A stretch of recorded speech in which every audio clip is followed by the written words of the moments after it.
what workers' compensation does, which is pay for employee injuries when someone gets injured at work. And so there's a tremendous amount of information out there, and your insurance company also has resources about keeping your business safe, which is an incredibly broad topic and pretty specific to whatever industry you're in. But it's traditional safety. It has been an amazing thing. And if you look at statistics going back 50, 60, 70 years, it is mind-blowing how far down the injury rate has dropped compared to decades ago.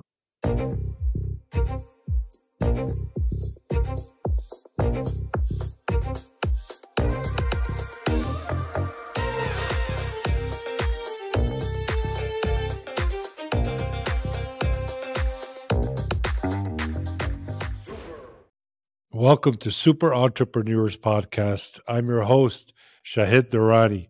Today we have with us Kevin Ring.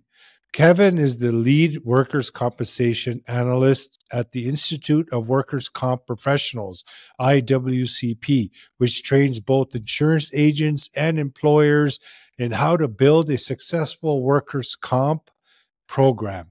Welcome to our show, Kevin. It's great to be here, Shahid. It's going to be a fun conversation. Great. Oh, for sure. Can you start off by sharing, was this a childhood dream to get into this line of work, or was it some kind of life events that got you into it? Like a lot of people in the insurance industry, I fell into it. So my background, going back over 20 years now, was actually in IT.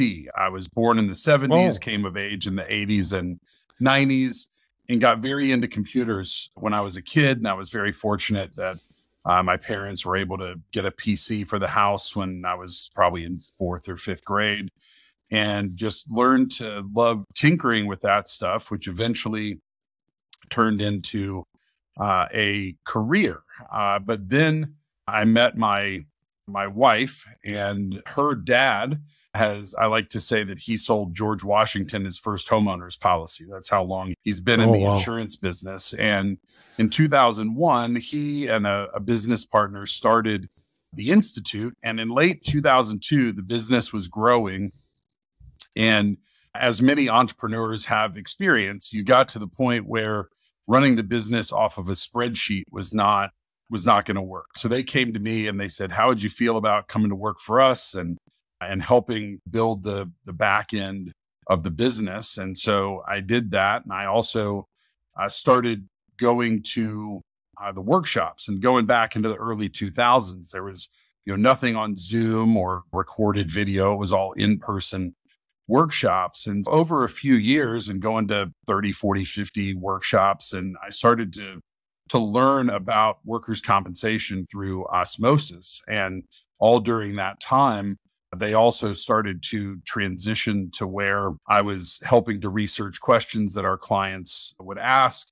Then we had a change in the business in 2008, where I was suddenly responsible for being the lead instructor for the Institute and being the primary contact for folks. And I sometimes say that I'm a good example of the old adage that if you decide you want to be good at something, you can become really good at it if you dedicate yourself to it. And over the years, my wife and I have taken ownership in the business and really dropped into what I would call a formal entrepreneur role. Although my father-in-law has always been very insistent. And I think this is something that I believe with the folks that work with us today is that, the more employees you can have that entrepreneur mindset, that are not just coming and clocking in every single day. They're thinking about what they can do to help grow the business and make it better. And that's always been drilled into me. No, to answer your question, I very much fell into this. My wife is funny. She says she swore growing up she was never going to marry someone in insurance because she saw how hard her dad worked and how much he traveled. Yeah. And so I hoodwinked her into it because we'd been married for 3 or 4 years before I made the change. Wow. Yeah. She didn't know that was coming. He did not. So she did not. Yeah, it's the mentality from what can I get to what can I give makes a big difference in an organization. Oh, absolutely. And it's something, we're a very small team, and that's very intentional, and we might talk some more about that. But it's something that I think, especially when you have a small team, if you just have people punching the clock, it's going to be a real challenge to grow the business, because you can't be the only person thinking about ways to make things better and ways to improve what you do and better serve whoever it is you're serving in your business. So how can business owners really take charge of their workers' comp costs to boost profits? That is a big Loaded question. Yeah.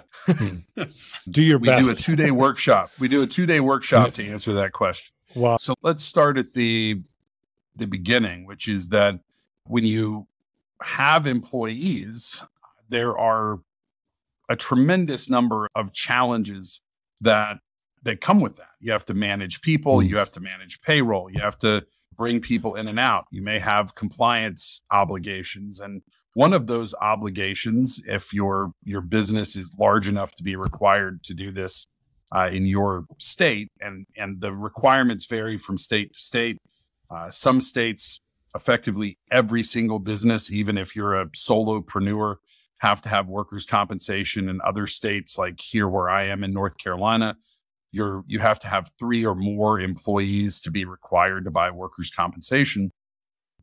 And the first challenge with workers' compensation is that both the insurance industry, so the people selling insurance, as well as business owners, have been told that comp is comp and there's nothing you can do about it. And nothing could be further from the truth. In fact, workers' compensation is the one type of insurance beyond every other type that you buy where you as an employer can control what you pay without changing the check the insurance company is going to write when you suffer a disaster.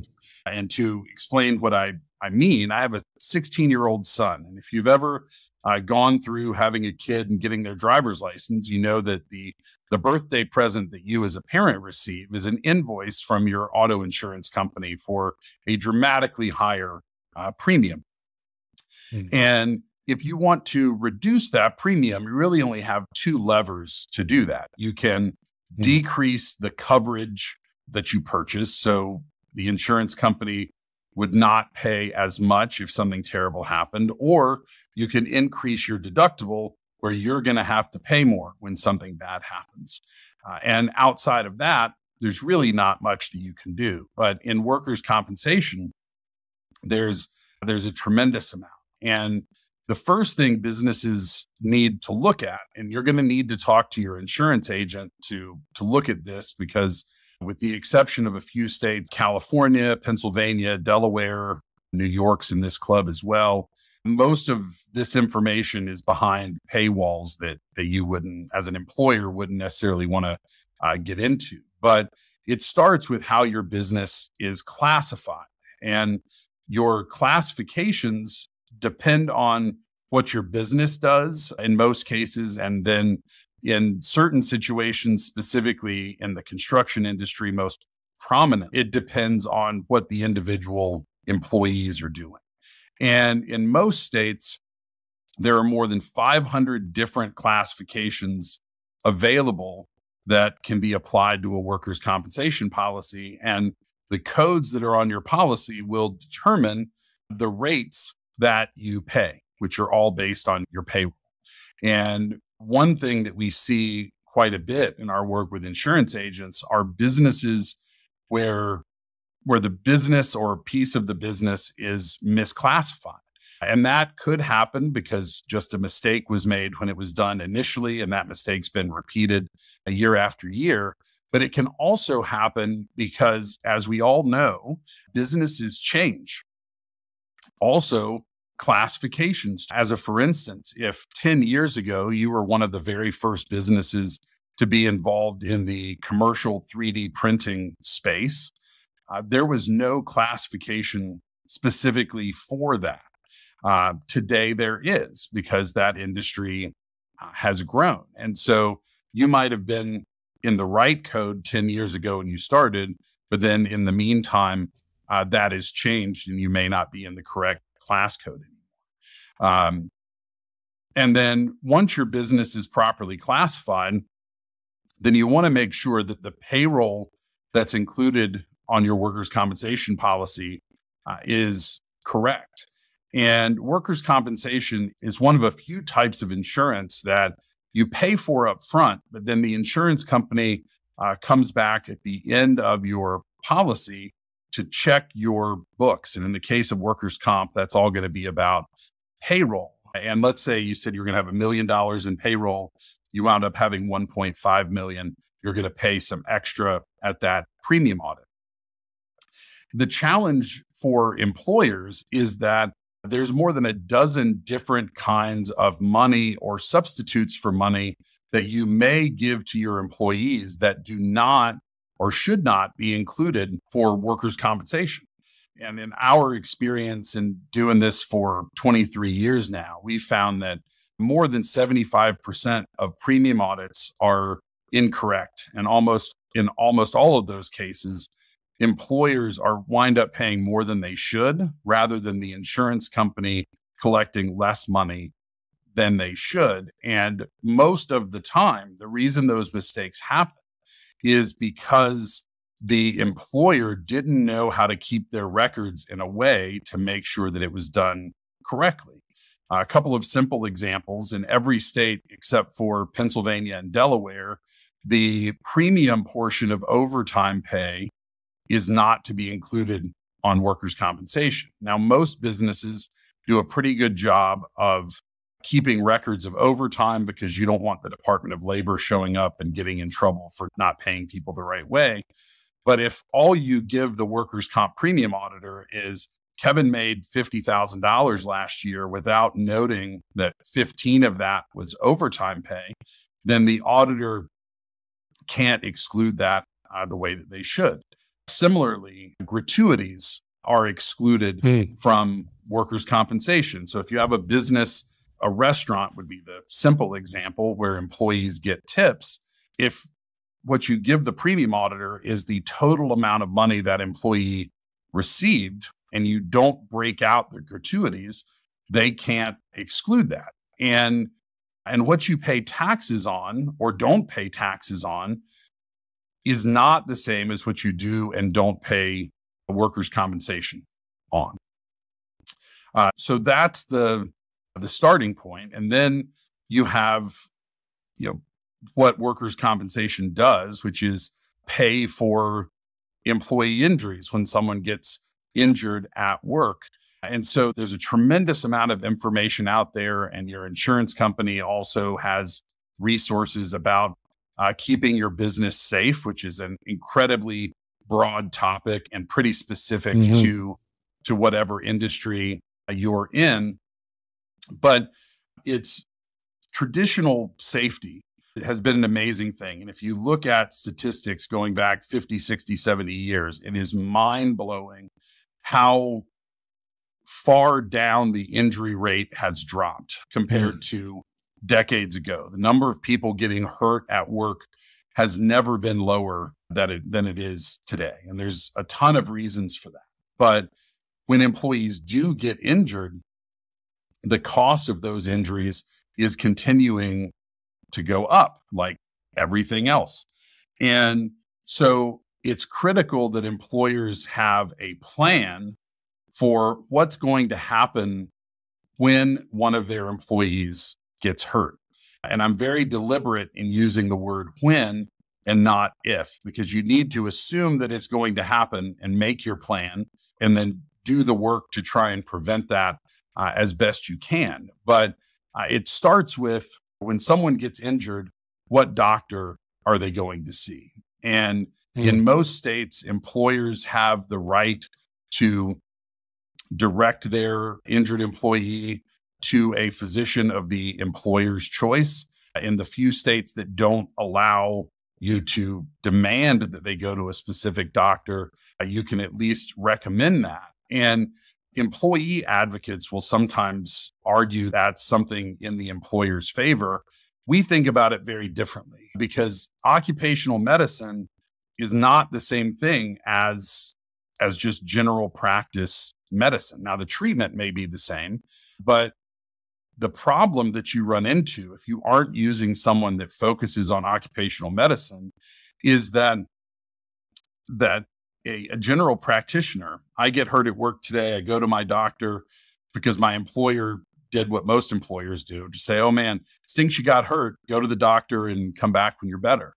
And the doctor says, what do you do at work? So I lift 50 pounds all day, every day. He says, well, you're not going to be able to lift 50 pounds for at least a couple months. So here's a note for 2 months out of work and come back and we'll check you out. Now your workers' compensation is going to be responsible not only for the medical charges, but then also for the lost wages that employee has while they can't work. And a better strategy is to send them to a doctor who's going to say, okay, you can't lift 50 pounds for a couple of months. I'm going to let your employer know what you can do, and they're going to bring you back to work. So we take that person that lifts 50 pounds all day, every day, and we find work for them inside the business that they are physically capable of doing. And that may be clerical work, that may be going back into whatever team they were working with before, but just changing their job temporarily to avoid the things they aren't physically capable of. And when you do that, you reduce the cost of that workers' compensation claim.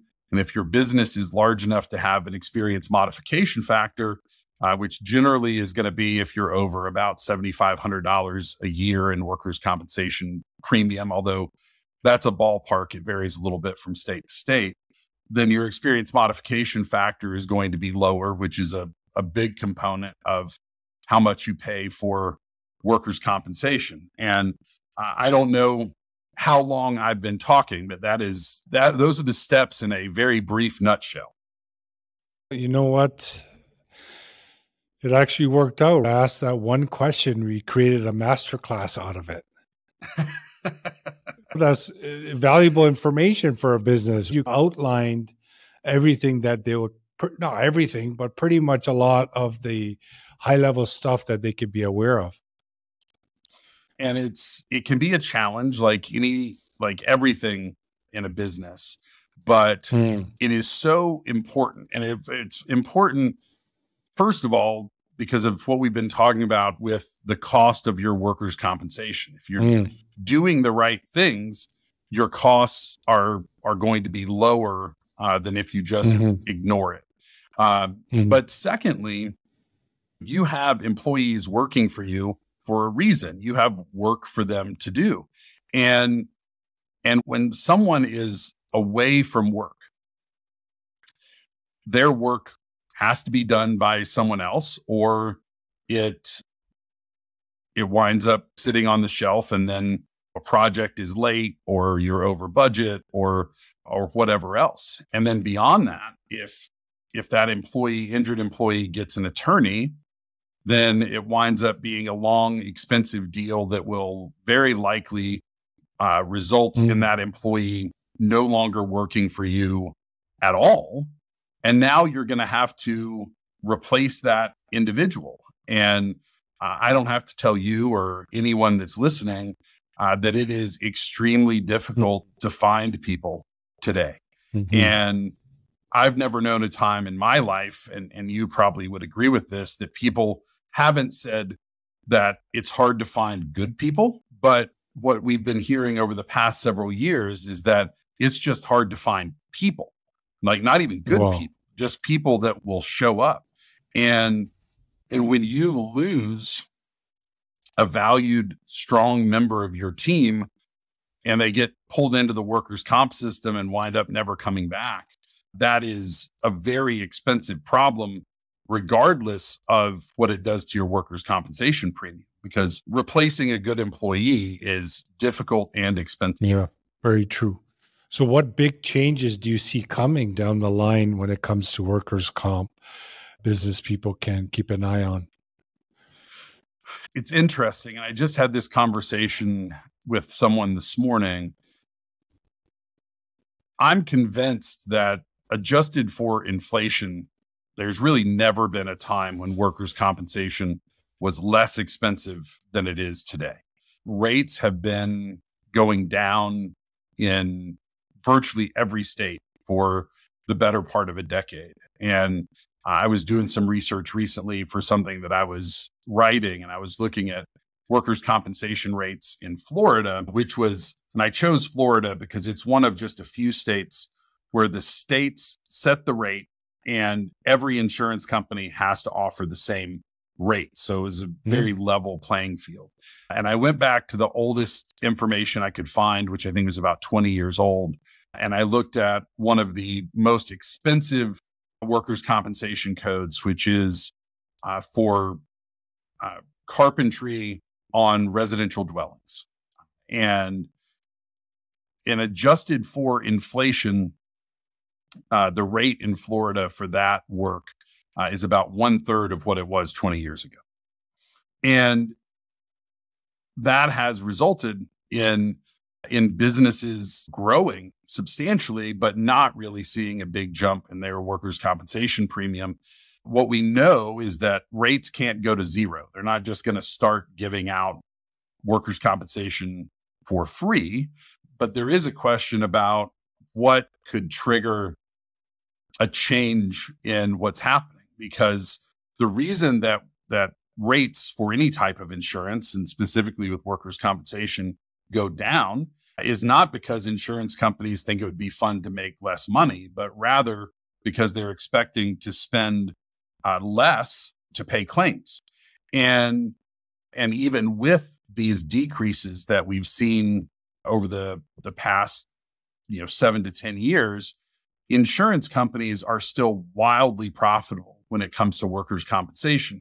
Now, for anyone listening to this, you might be thinking, what is he talking about? My insurance prices went way up this last time I renewed my insurance. And currently, things like property insurance for cars and buildings, liability insurance, that all of those markets are completely off the rails in terms of increases and difficulty getting the coverage that you need. It's all very challenging. But in workers' compensation, it's been very profitable. One of the things that we've seen turn trends like this around in the past are recessions. If you go back, and I wouldn't necessarily encourage anyone to do this, but if you go back and look at the profitability of workers' compensation for insurance companies over the last 20 years, the worst years they had were 2009, 10, 11, and 12, all the way through the Great Recession and into the recovery. And that happens for a variety of reasons. People lose their jobs, and now suddenly that sore back that you've had and you've just been working through, you think now's maybe a good time to file a workers' compensation claim if they're going to let me go and send me home.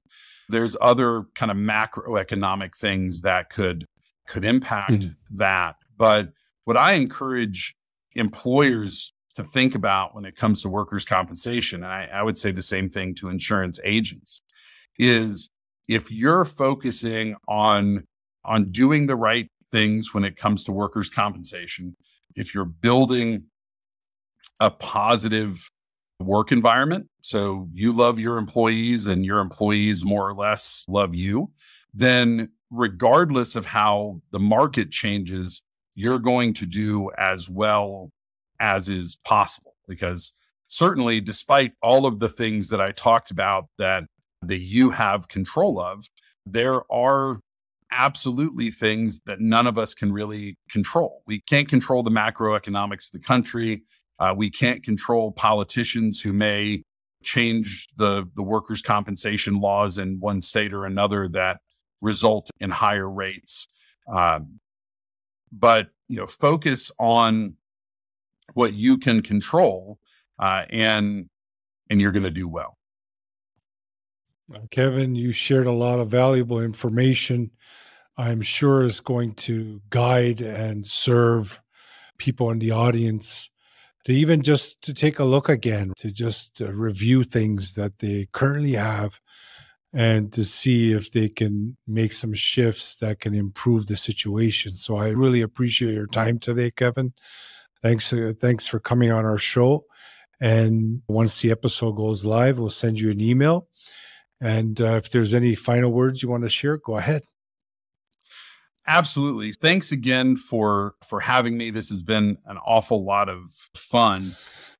And if folks have any questions, if you want to reach out, actually, I'm going to do it now because I've already stopped. Can I start again? Sure.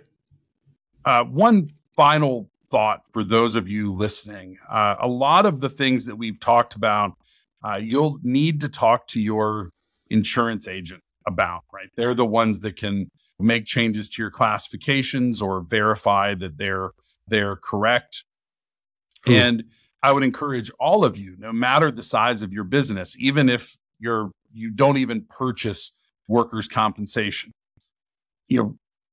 communicate with your insurance agent. And the sad reality is that sometimes you as the client have to be proactive in driving that communication because your agent may not communicate enough or well enough. And ask them questions, ask them about the coverages that you have, and make sure that, say, for instance, your building has the proper amount of insurance and your liability insurance for whatever you do is sufficient, and make sure those things are right. And then with your workers' compensation, talk about the classifications. You might even ask them to provide you with a copy of the wording, because there are just plain text descriptions about what each of these mean. It's not just a number in a 4 or 5 word title like you might see on your insurance policy they deliver to you. If you have an experience mod, ask them to help you get a copy of your experience mod worksheet so that you can review that together and understand the information that's there. It's very difficult for employers to navigate the insurance landscape, period, without a skilled insurance agent at their side. If you're listening to this and you have any questions or want to dig into something, you can reach out to me at kevin@iwcpro.com.